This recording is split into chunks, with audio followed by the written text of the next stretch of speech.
Assalamu alaikum wa rahmatullahi wa barakatuh. Brothers are requested, inshallah, to quickly stand up. So if there are any spaces in the rows, the brothers at the back can move, inshallah. So all of you are humbly requested, inshallah, to stand up, fill in the gaps and then sit down. तो हिम्मत के साथ थोड़ा सा खड़े हो जाएं, जो सहूलत से हो सकते हैं. जैसे ही आपकी सफ पूरी हो जाए फिर बैठ जाएं इंशाल्लाह. Quickly, if there are any spaces, please move up, inshallah.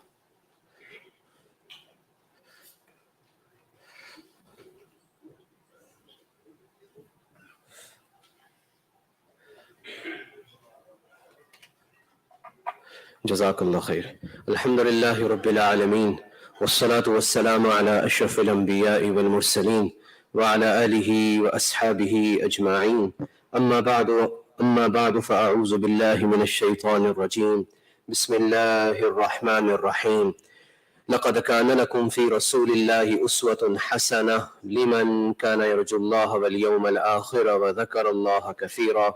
وقال رسول الله صلى الله عليه وسلم: لا يؤمن أحدكم حتى أكون أحب إليه من ولده ووالده والناس أجمعين، أو كما قال عليه الصلاة والسلام. متفق عليه. صدق الله العظيم وصدق رسوله النبي الكريم، ونحن على ذلك من الشاهدين والشاكرين، والحمد لله رب العالمين. سبحانك لا علم لنا إلا ما علمتنا إنك أنت العليم الحكيم. رب اشرح لي صدري ويسر لي أمري واحلل عقدة من لساني يفقه قولي رب زدني علما. My respected elders and brothers, we are passing through the month of Rabiul Awwal. The talk about Rasulullah sallallahu alaihi wasallam, his lifestyle, is not related or only restricted to 1 month.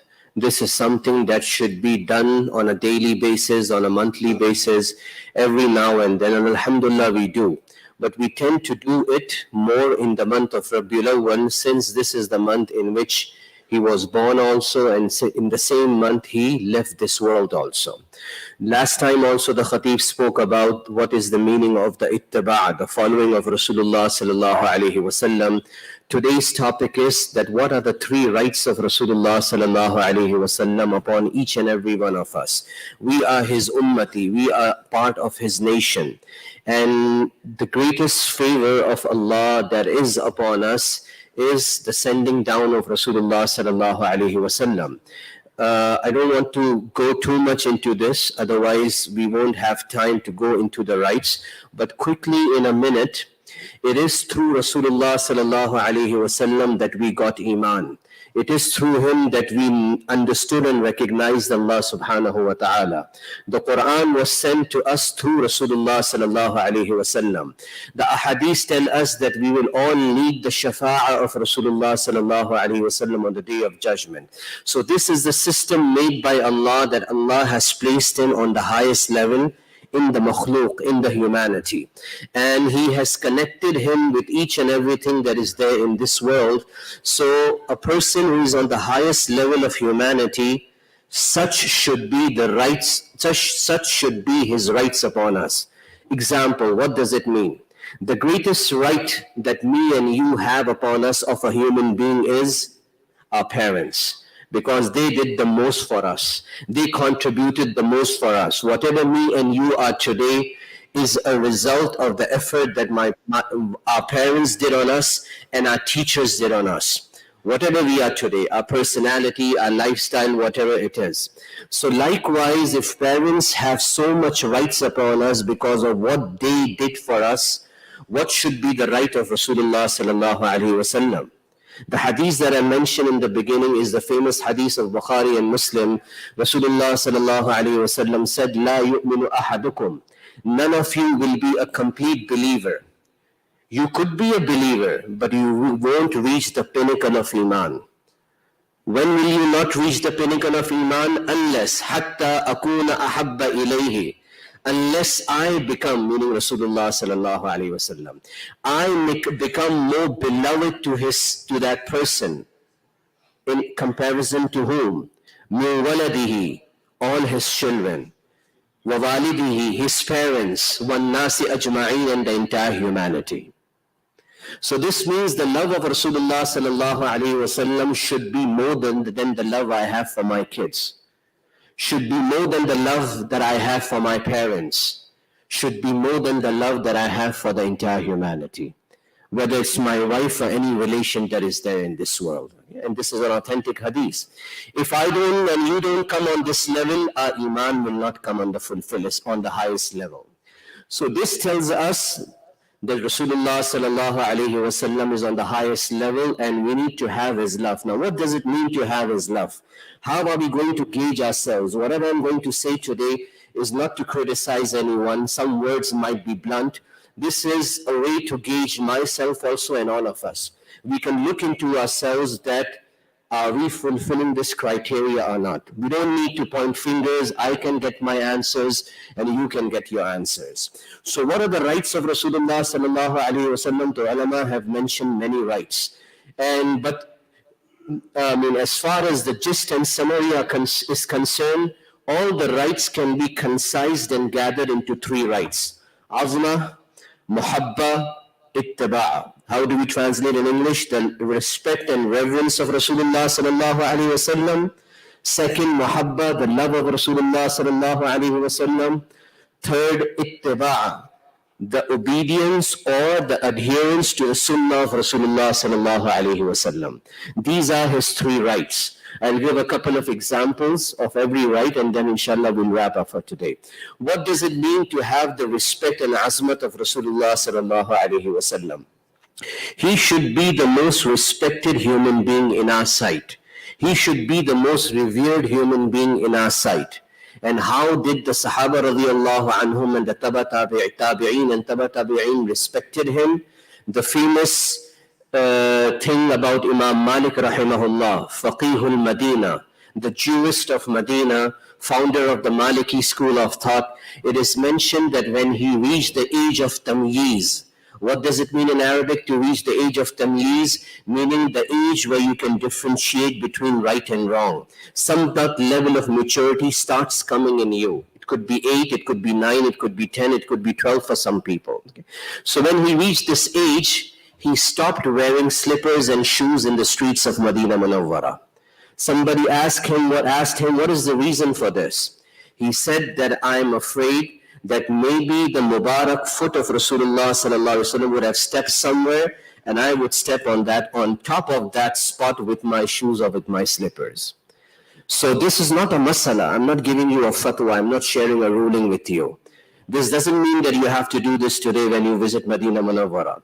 What I'm sharing with you is the thought process of Imam Malik rahimahullah.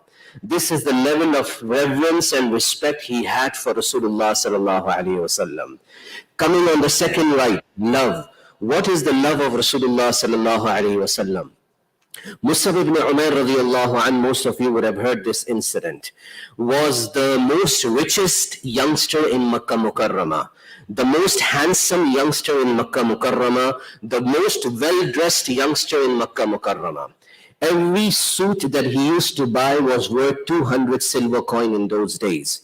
He used to use such a heavy perfume that if he would pass by Stewart Avenue or Central Avenue, he would leave a trail, and people coming after him would know that Mus'ab ibn Umair had passed from this alley and street.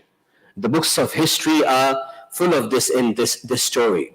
But when he accepted the da'wat of Rasulullah sallallahu alaihi wasallam, became a Muslim, his mother literally stripped him of his clothes. He had to cover his body with borrowed clothes. Migrated to Abyssinia, migrated to Medina Munawwara, was moving fast, was the flag bearer of the Muslims in the Battle of Badr, was the flag bearer of the Muslims in the Battle of Uhud. His right hand was cut, he took hold of the flag in the left hand. His left hand was cut, he didn't allow the flag to fall down, because in those days, if the flag falls down, meaning that army has lost the battle. He took hold of the flag by his chest and his two shoulders. Somebody attacked him from the back, he was about to fall. Another Sahabi radiallahu anhu took hold of the flag. A person who used to spend 200 silver coins on one pair of clothing, a shirt and a trouser, didn't have enough kafan to cover his body when he was going in the grave. There was one chadar, one sheet of cloth. If it was pulled towards the head, the feet would become naked. It was pulled towards the feet, the head would become naked. Rasulullah sallallahu alaihi wasallam said, cover his head and put leaves on his foot. Once Rasulullah sallallahu alaihi wasallam was sitting in Medina Munawwara, he passed by the door of Masjid al-Nabawi, he passed by one of its door. Rasulullah sallallahu alaihi wasallam thought about his initial lifestyle and then saw his lifestyle. Right now the clothes had leather patches on them. So he started crying, tears rolled down his eyes. And he said to the Sahaba radiallahu anhu, he was the most well-dressed youngster of Makkah. He was the most well-dressed and the most handsome youngster of Makkah Mukarramah. In English, we say from rags to riches. This is an example of from riches to rags. For what? For accepting the da'wat of Rasulullah sallallahu alaihi wasallam and having his love. Who told him to do so? This is the love that Sahaba radiallahu anhum had for Rasulullah sallallahu alaihi wasallam. A Sahabi was about to be hanged. 50 archers were ready with arrow for him, to throw the arrow on him. Abu Sufyan, who had not accepted Islam, asked, if we leave you right now, death is imminent. 50 archers about to be hanged. Both ways you have to die. So Abu Sufyan said, in this spot, if we let you go and you spend a happy life within your children and wife, and instead we get Rasulullah sallallahu alaihi wasallam in your spot, what do you say? He said, wherever Rasulullah sallallahu alaihi wasallam is sitting, even if a thorn pricks him, I'm not ready to bear this. Sahaba had this level of love for Rasulullah sallallahu alaihi wasallam. Now, what is love? Here I might sound blunt, forgive me. What is love? Love is a claim. Mohabbat dawa hai. And if somebody claims something, he has to give proof for that claim.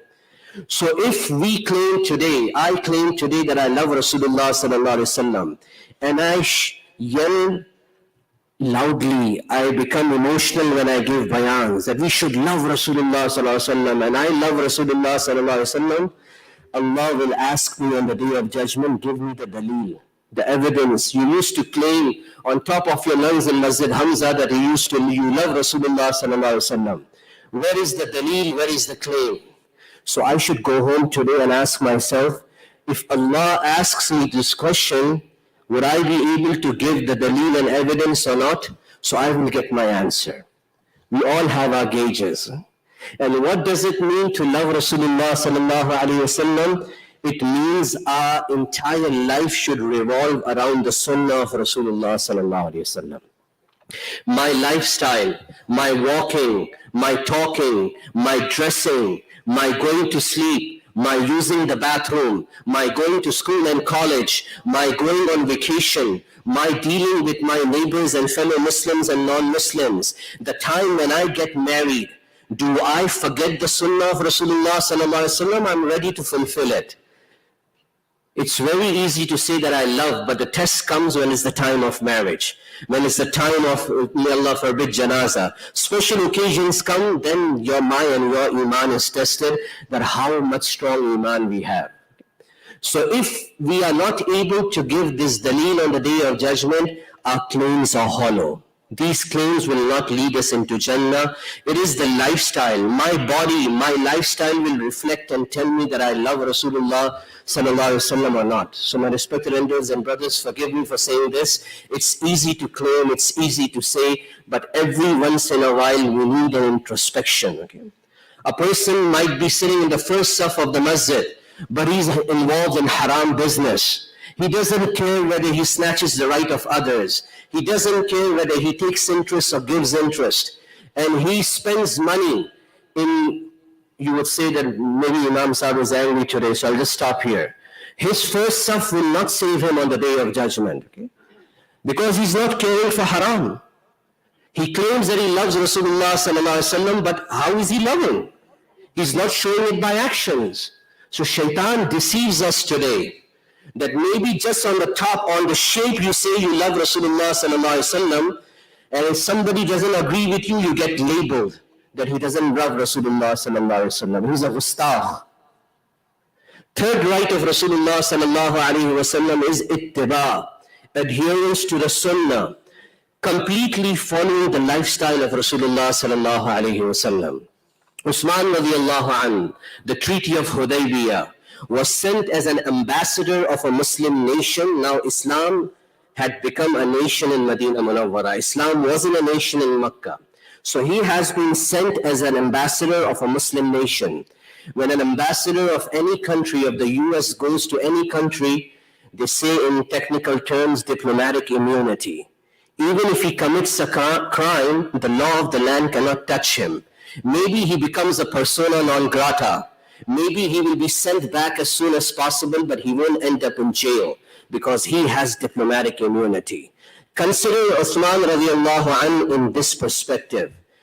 He took refuge in the house of his first cousin, prayed Fajr Salah, was walking with his cousin to the Mataf area, where the pagans, the Sardar, the leaders of the pagans were sitting to negotiate a deal for Rasulullah sallallahu alaihi wasallam, because the Muslims had come for Umrah and they stopped outside Makkah Mukarramah. His izar, his trousers were above the ankles. Why were they above the ankles? Because this is the sunnah of Rasulullah sallallahu alaihi wasallam. So now his first cousin said, "What's wrong with you? Lower your izar." Because the mizaj of the Arabs, the mentality of the Arabs is the much higher the person, the more his clothes should be dragging on the floor. Who would speak with you? You are an ambassador, but look at your style. So what was the reply of Usman radiallahu anhu? He did not say, oh, maybe what people would say. No. He said, "Hakaza izaratu sahibina Rasulillahi sallallahu alaihi wasallam." This is how is the trouser of my master Rasulullah sallallahu alaihi wasallam. So this was the ittiba, the adherence to the sunnah that Sahaba had for Rasulullah sallallahu alaihi wasallam. So I should go home today, we should all go home today. We ask ourselves, how much azmat, respect, how much muhabba, how much love, and how much ittiba, following do we have? If not, then we should start from today. And if yes, alhamdulillah, we should thank Allah and try to move above. We should not get deceived by these shoutings and these claims, then just limit these conversations only to this month. Once again, I'm saying it as a disclaimer. You might think I'm criticizing someone. I'm not. Unfortunately, this has become the norm today. And somebody has to speak up. Somebody has to open up. Shaitan is very easily deceiving today. Actions speak louder than words. Okay? So likewise, if sunnah is there in our life, we don't have to say to anyone that I have followed Rasulullah sallallahu alaihi wasallam. They could see and understand. Okay? So whatever was said and heard, may Allah subhanahu wa ta'ala give us the understanding of these things. Ameen. Two announcements. One is a janaza. Inshallah, right after the first salah, we'll have the janaza. Then the brothers, inshallah, can start the sunnah. Second, once you exit the masjid, you'll see the youngsters distributing this two-sided postcard. Tomorrow, a very important program is taking place in Long Island. It's in Masjid Bilal in Farmingdale, half an hour drive from here. It's a youth retreat starting at 11 a.m. in the morning and ending at 6 p.m.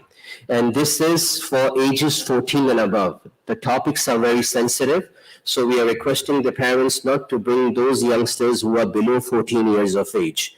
Why is it important? This is the second retreat in this series. The first one took place in January of this year. All the entire breakdown is there. And the 4 topics that will be covered, for example, the major topic that will be covered will be gender confusion. I am passing through this, you're all passing through this. My son and daughter goes to school and comes back one day and says, I'm a boy, but I think I should be a girl. Or my daughter says, I'm a girl, but it feels like I should be a boy. What answers do we have? How are we going to combat this trial and fitna? How are we going to convince them that no, whatever Allah made you is perfect for you? Okay? These are just shaitani thoughts that are being instilled in your mind. So these important topics will be covered, inshallah, and every scholar that has been chosen for every topic is an expert on his field. Like one of the speakers is a medical doctor also, and he's an alim also, alhamdulillah. And it's not an effort of one masjid. Apparently, it seems that this might be a program of Masjid Bilal. No. At the bottom of the flyer, 11 or 12 organizations and masajids of Long Island have been mentioned. Masjid Hamza is also part of it. So this is a joint effort of the ulama and the masajids of Long Island, that this is high time that we care for our youngsters. So all of you are humbly requested, inshallah, to take your youngsters. Those youngsters who can drive by themselves can go. And please don't forget to register. The QR code is there, scan it. So at least they know how many people to expect. And likewise, they can make the food and seating arrangements also. Jazakallah khair.